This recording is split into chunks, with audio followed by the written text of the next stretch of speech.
We bring it into already underway as the players are about to start game 2. Weiser is down a game here, so he'll be on the play. Now, both players go mulliganing to 6. You got to think that favors Tenjum. Yeah, the burn deck is all about counting to 20 points of damage just by casting spells one at a time. I will say that this gets a little bit better post-sideboard. There's some Searing Bloods to bring in, as well as the 4 Searing Blades. So you can interact while also promoting your own game plan of just doming Tenjum. Sure, Grim Lavamancer, an extra one in there. I think you're absolutely right. One of the ways that burn undoes its mulligans is when it has a creature heavy draw. Those creatures are repeatable burn sources in the right situation. Now, in this matchup, that's tough for Weiser. Right, and you start running into things like Kitchen Finks, and your creature is worth less than a Lava Spike. Yeah, you never want to see that card. A little bit of history here. So Weiser from the Minneapolis area, Andrew Tenjum from Madison. If you're not familiar, that is a storied rivalry, at least in the upper Midwest, between the two communities. Indeed, yeah. Back when there were regular old PTQs, there was Madison PTQs, there was Minneapolis PTQs, and you always wanted a Minnesota guy to win the Wisconsin PTQ. It was a point of pride if you won the other city's PTQ. Oh, yeah. So Weiser on the play. We'll start with Goblin Guide. He'll put Tenjum down to 18. Tenjum responds with a 1-drop of his own. It's a Birds of Paradise. I won my first PTQ in Madison. It's good. Scored a point for the team. Every time I've qualified for the Pro Tour has been in Minneapolis. All right. Well, you're defending the home turf. Somebody's got to. And for Weiser side, it's a swing with a pair of Goblin Guides and then a Lava Spike upstairs. So Tenjum down to 11 after 2 turns.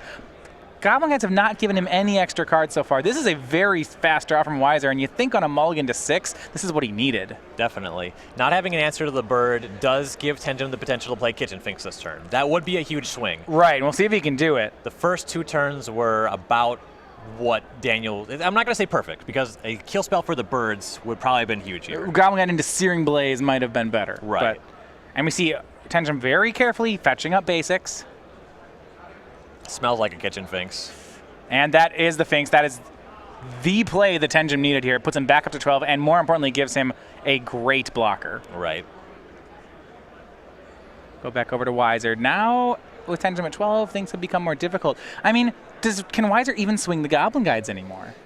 I don't think so. Tenjum's life total just stays the same. Yeah, he might draw some cards, right? He'd briefly go to 10.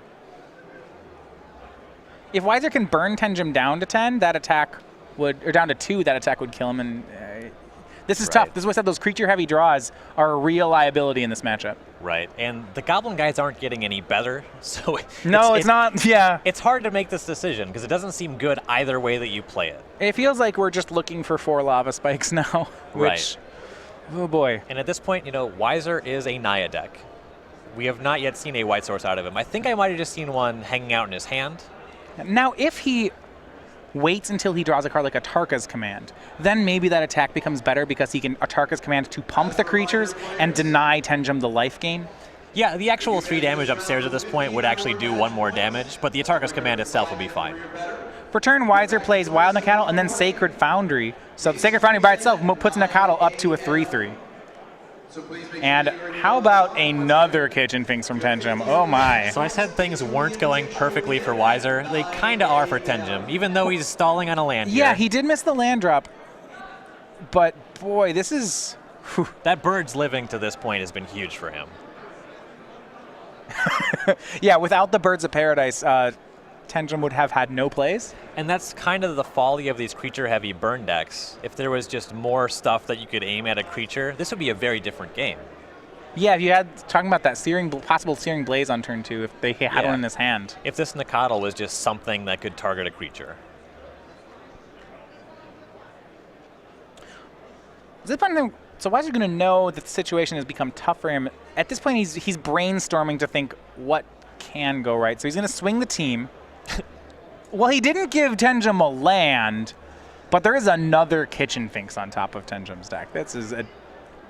Oh my. Now Weiser really, really needs that answer to the birds. So Finks will block Goblin Guide and Nacatl. I mean, he's got to have a Skullcrack or a Atarka's Command here. If this trade happens and Tenjum goes to 18 and then 20, I don't know how burn beats a turn 2, 3, 4 Kitchen Finks. That's That's really hard. It's one of the better cards in Modern, the entire Modern format against the burn deck. Outside of outright killing your opponent. Well, here's the Atarka's command.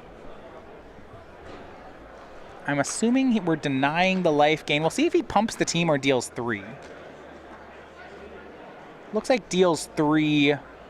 Yep, Skullcrack. So 3 damage, no life gain. So Tenjum will go to 9. Yeah. Skullcrack was the best mode for the card. That's how you got the most damage out of that. Yeah, he could have pumped, and that would save his Nacatl, but deal 3 fewer damage. That's probably not worth it. I don't think the Nacatl's worth more than that. Especially now with Tenjum playing another Kitchen Finks, he'll go to 11, and what a show of strength here. He's going to attack with the 2-1 Finks. Well, here's where Kitchen Finks really comes into play. Not only was it gaining life, killing creatures, but now it's just turning the corner. And Weiser draws, and no plays passes. You talk about a card that does literally everything you want to do in a matchup. Blocks the creatures, gains life, ends the game on your side. It's everything. Everything. It's even part of your combo. It's just 3-2. I don't know that we need a combo this game anymore. The combo was Birds of Paradise, 2 Forests, and 3 Kitchen Finks. Well, here's a swing for 7. Weiser will trade the Goblin Guide with a 2-1 Finks and join Tenjum at 11 apiece. If the swing last turn was a show of strength, this one is even more so. Presumably there's a follow-up here in the post-combat main phase. Oh, how about some more life gain? Here's Scavenging Ooze in play for Tenjum. Graveyards are just full of creatures right now. Yeah, there's some Goblin Guides and Finks and Nacatl, and there's 4 creatures in the yard. Tenjum's going to go to work, going up to 12. Yeah, and those big cards for Weiser, just a lightning bolt for the birds would have swung this game, but Searing Blaze and Searing Blood could have actually mattered in a game like this, but just nothing that is very good here showing up for Weiser, just creatures that are not good against Kitchen Finks. And so we see Tenjum attacking again, and with Weiser already down to 11, no blockers hanging out. You see a shrug of the shoulders here. He put up the best fight he could in this game, but this one was never close. Tenjum gaining life 1 at a time. Scavenging Ooze the perfect finisher against the deck too. It's a huge threat. It's incremental life gain. You can't really Skullcrack through it. You can't remove it. And there's a handshake. So Andrew Tenjum, number 3 on the leaderboard. We talked about this weekend how if he wanted to defend that player's championship slot, first of all, he'd have to make day 2. Well, he's done that and then some. With a 7-1 start, he's definitely making day 2.